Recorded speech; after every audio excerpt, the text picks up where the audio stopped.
Welcome to Kaleidoscope Toy and Miniature Australian Shepherds in Raleigh, North Carolina. I wanted to talk with you about a subject that I think is extremely important, and that is resource guarding. Now, what is resource guarding?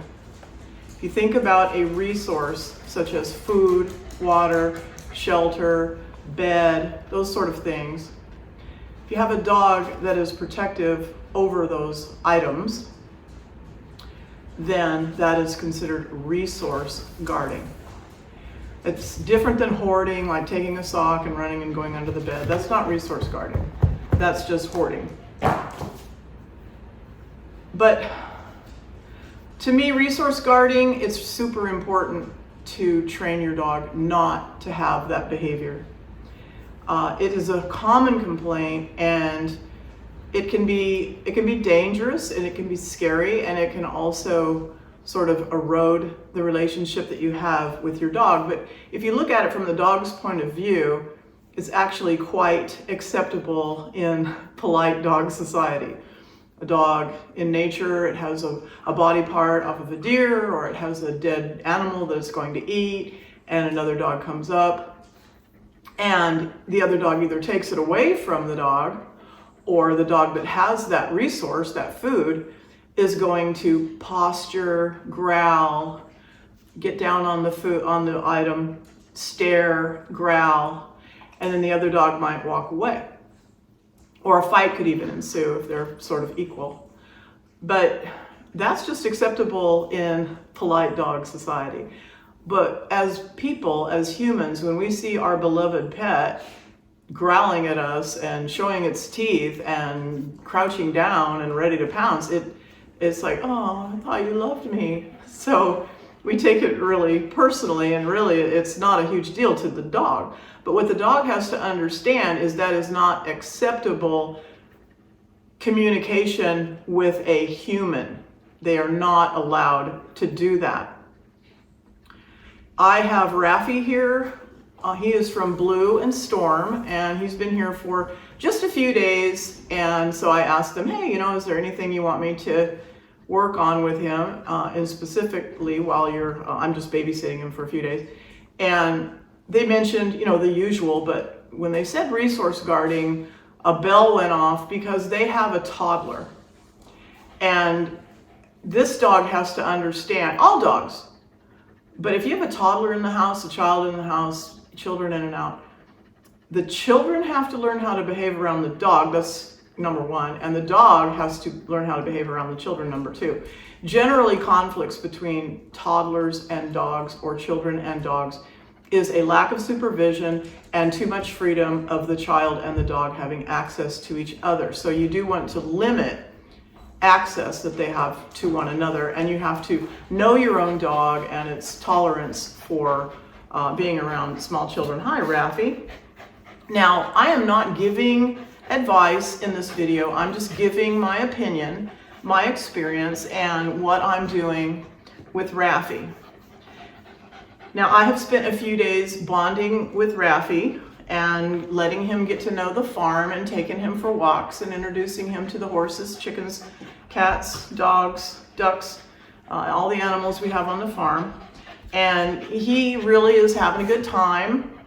And so now, I feel like I can do a little bit of this resource guarding training with him. I didn't want to just take him on the first day and start it, because then I could have set both of us up for failure. And I'm going to put a few clips in here of things I've been doing with him. But I like a dog to be able to tolerate interference in their eating that could happen by accident. Like, I am never going to go up to a dog and take away its food. I'm not going to do that. But if it's in the house and there's children around, a child might go over, touch the dog, grab the dog while it's eating, is going to, possibly get bitten in that situation, and just annoy the dog while it's eating. And again, you do not ever want to let your child get near your dog while it's eating. It'd be best if you could separate the dog into X pen or another room or something like that to eat. But accidents happen. Children, what? What? What do you want? What do you want? I think I'm gonna take him out to go to the bathroom. Time out. Okay, I put the dogs outside so they could go play and I can concentrate better on this video. But a dog needs to be able to have some resilience to being interrupted while it's eating, just in case there is a situation where there is an unsupervised person who gets too close to the dog while it is eating. That is not an ideal situation. No dog should ever be interrupted while it's eating its meal, but things happen in a household. So I like to prepare a dog for that. Now, what I like to do, I'm going to show you in little video clips that I took earlier today, is I like the dog to be very calm and very submissive at feeding time. So the first thing I'm going to do is teach that dog to wait until I release it to eat. Some dogs, you can't do this with them because they just aren't very food driven, and you can actually get them to where they won't eat at all. But when you have a high food drive dog like Rafi, he's got really good high food drive. He has a strong disposition. He's not fragile. So I can teach him to wait, back off of his food, and then be released to eat. This sends a strong signal to the dog that the food belongs to me, and that I am allowing the dog to come in and eat it. The dog just doesn't rush in, take control of it, and then hard eye me like, hey, I just found some food and you better stay away from it. I send a very clear signal to the dog that I am allowing you to eat my food. It's a whole different thing psychologically. Now, a trainer told them that some breeds, you just can't train them not to resource guard. And right away that tells me that, and no offense to the trainer, but they're just, in the modern training with the treat and click or whatever, the ignore, turn your back, there is no place for any of that when you have a dog that is resource guarding. You have to train them appropriate behavior around food. And that, most importantly, everything in the house belongs to me. This toy belongs to me. This bully stick belongs to me. And if I give it to you to play with it, that's my choice. And if I want to take it away from you, I will. Now, different things have different value. Like this is a very low value toy, and this bully stick would be much higher value because they can actually eat it. So, know the value of the things that you're using around your dog. And if you have a dog that's really resource guardy, I'm not going to give it a high value toy to play with. I'm just not going to do it until I get it trained out of that. But the dog has to have some resilience for things happening in the environment. So what I did with Rafi is I put a piece of his food. He eats ollie food, so it's like a soft mush. I put a little piece of it in his bowl, and then I took a stick, which would be an extension of my arm. I'm not sticking my hand down there, I'm not stupid. So I take the stick and I just touch him with the stick to get his reaction.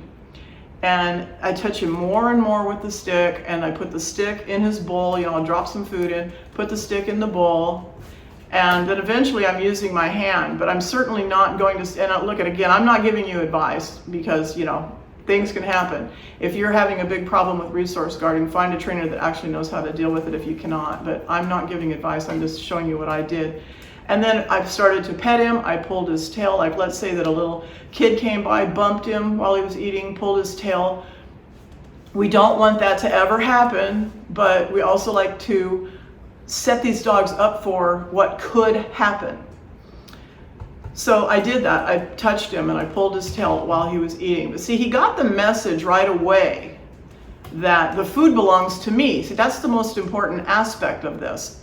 The food belongs to me, and I'm allowing you to eat it. If he was to act inappropriately, I would take it away from him and we'd start over. And I always stay very calm when I'm training dogs. Very quiet. I'm not squeaking like a mouse, like, good boy, yeah! Because all that does is that brings up the excitement.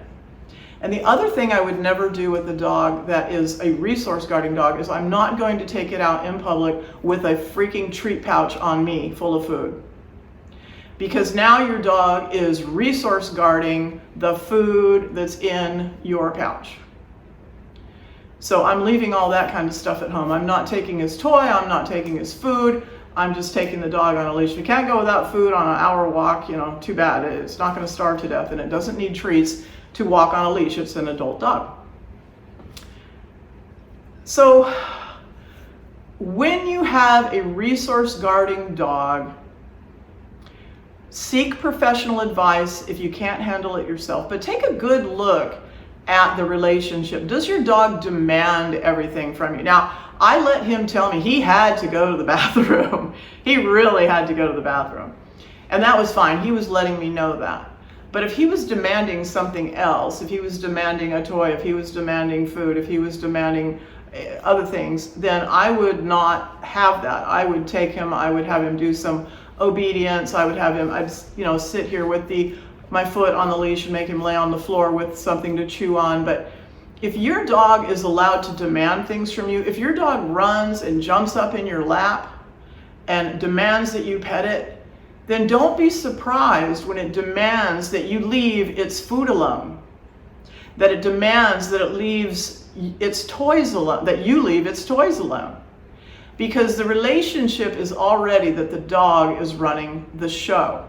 So you have to look at the entire relationship, and you have to restructure your relationship. Be a little bit more structured in the way that you deal with the dog. You can invite the dog up if you want it in your lap. Personally, I almost never have my dogs in my lap. That's just my personal preference. But they can't demand that. You're going to make them work for it. If they come and jump up on you, you know, stand up, sit, stay, sit down, and then say, okay, come on up, you know. And you start changing the relationship from the dog being in charge to you being in charge. And you'll see a lot of this resource guarding going away. Now then, there's also hoarding behavior, which is a lot of times playful. Puppies learn if they pick up a sock and they run with it, everybody chases them, and then they go under the bed, and it's a big game to the puppy. And for that, you know, you saw Raffy's dragging a house line. My dogs that are untrained, you notice Nikita and Barkley were not dragging house line because they're fully trained. And I've got Raffy here, and I'm not sure what he's going to do in the house. He did not get on my furniture. He actually has wonderful manners. I can't fault this dog. They've done a beautiful job with him. But, you know, I'm letting him drag a house line in case there's a conflict between him and one of the other dogs, or he, you know, whatever.